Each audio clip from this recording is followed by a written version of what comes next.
সংক্রান্তিতে গোবিন্দজি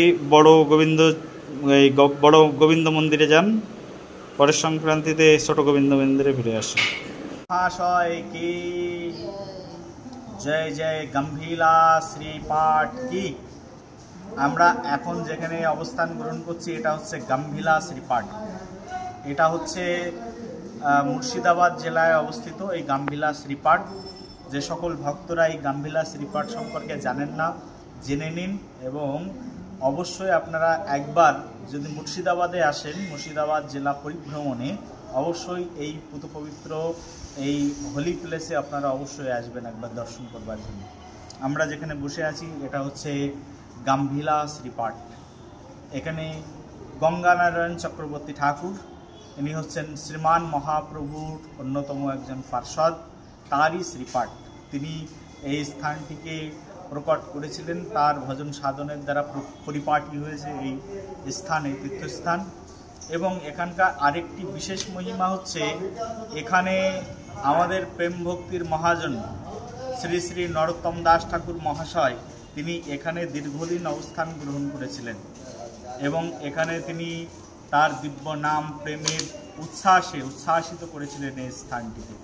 এবং এখানে থেকেই পাশেই যে দুধঘাট আছে, এর পাশেই এই শ্রীপাঠের পাশেই আছে দুধঘাট।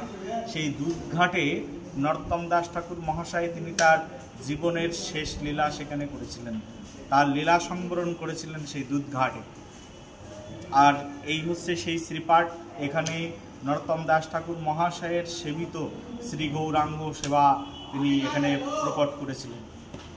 এছাড়া শ্রীপাদ গঙ্গানারায়ণ চক্রবর্তী ঠাকুর এখানে রাধা গোপীনাথজির সেবার ব্যবস্থা করেছেন এবং এখানে 108 শালগ্রাম শিলা এখানে সেই সময়ে প্রাচীনকালে সেই মহাপ্রভুর সময়ে এখানে পূজিত হতো, তো সেই বিশেষ স্থান এটি। এছাড়াও শাস্ত্রে প্রমাণ পাওয়া যায় গৌড় পার্শ্বদের লেখনীর মাধ্যমে যে এই গঙ্গানারায়ণ চক্রবর্তী ঠাকুরকে এক রমণী, এক মাতাজি তাকে পোষ্যপুত্র মেনেছিলেন, তার মানে সন্তান পাতিয়েছিলেন, পুত্র পাতিয়েছিলেন।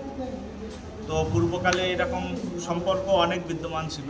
তো এই মা তিনি অত্যন্ত একজন বড় সাধিকা ছিলেন।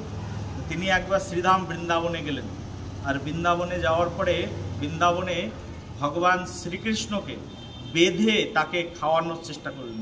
তার মানে তার কোমরে দড়ি বেঁধে, মা যশোদার মতো দড়ি বেঁধে তাকে খাওয়ানোর জন্য চেষ্টা করেছিলেন। তখন পূজারীরা তাকে নিষেধ করেছিলেন এবং বলেছিলেন তুমি এখান থেকে ফিরে যাও, এখানে এইরকম সেবার অধিকার নেই।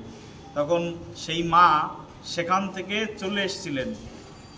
চলে যখন এখানে আসে, যখন এই গঙ্গার ঘাট পার হয়ে আসলেই ভগবান স্বপ্ন দেখিয়ে বলেন যে ভগবানও সঙ্গে সঙ্গে চলে আসেন, ভগবান শ্রীকৃষ্ণ। এবং ভগবান শ্রীকৃষ্ণ বিগ্রহরূপে এই মায়ের সঙ্গে আসেন।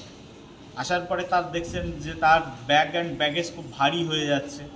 তারপরে তিনি সেই ব্যাগ অ্যান্ড ব্যাগেজ নিয়ে যখন নামিয়ে দেখেন তার মধ্যে স্বয়ং ভগবানের শ্রীমূর্তি। তখন ভগবান তাকে রাতে স্বপ্ন দেখিয়ে বলছেন, মা তুমি তো আমাকে বেঁধে রেখে সেবা করার চেষ্টা করেছিলে, তো আমি তোমার সেই বন্ধনকে স্বীকার করে আমি বৃন্দাবন থেকে তোমার সঙ্গে চলে এসেছি। তারপরে সেই মা সেই শ্রী শ্রীখানে প্রতিষ্ঠিত করে সেবার ব্যবস্থা করেছিলেন। তার মানে সেই পূর্বকালের সেই প্রাচীন শ্রী বিগ্রহ নরোত্তম দাস ঠাকুর মহাশয়ের কীর্তনানন্দে মুখরিত, তার কীর্তনানন্দ সেবায় উচ্ছ্বাসিত, বিভাবিত প্রেমময় স্থানটি হচ্ছে এই শ্রীপাঠ, গম্ভীরা শ্রীপাঠ। আমরা সেই গম্ভীরা শ্রীপাঠে এখন অবস্থান গ্রহণ করে আমরা আমাদের জীবনকে ধন্য মনে করছি। এখানে এসে নরোত্তম দাস ঠাকুর মহাশয়ের বিভিন্ন পদ কীর্তন রয়েছে, এগুলো কীর্তন করা যেতে পারে। নরোত্তম দাস ঠাকুর মহাশয়ের অহৈতুকীয় প্রতিহতা কৃপা গ্রহণ করা যেতে পারে। আমাদের গৌড়ীয় বৈষ্ণব জগতের ভজন জগৎকে, সঙ্গীত জগৎকে যিনি সমৃদ্ধ করে রেখেছেন সেই নরোত্তম দাস ঠাকুরের সাধনস্থলী, সেখানে আমরা এখন বসে আছি। বলো নরোত্তম দাস ঠাকুর মহাশয় কি, গম্ভীরা শ্রীপাঠ কি, গৌর প্রেমানন্দে হরি হরি বল। গোবিন্দজি ভগবানের দুর্লভ দর্শন করুন। এখন গোবিন্দজি আছেন ছোট মন্দিরে, ছোট গোবিন্দ মন্দির বলা হয় এটাকে, মুর্শিদাবাদের জিয়াগঞ্জে। আর সংক্রান্তি, পরের সংক্রান্তিতে আবার গোবিন্দদেব চলে যাবেন বড় মন্দিরে, এই মাসে সংক্রান্তিতে তিনি বড় মন্দিরে চলে যাবেন, সেই গোবিন্দদেবের দুর্লভ দর্শন। পূজ্য মনোহর প্রভুর সাথে এসে সত্যি খুবই আনন্দ বোধ করছি। আর গোবিন্দজির মাহাত্ম্য ওনার মুখ থেকে শুনে আমি তো ওনার শ্রীচরণে কোটি কোটি প্রণাম জানাই যে উনি আমাকে এখানে নিয়ে এসেছেন এবং এখানকার যে মাহাত্ম্য কথা সেটা উপলব্ধি করিয়েছেন। আমি তো চাইবো যেন ওনার সাথে আবার আমি এই মন্দিরে আসতে পারি। প্রভুর সঙ্গে এসে ভগবান দর্শন করে আমার খুব ভালো লেগেছে।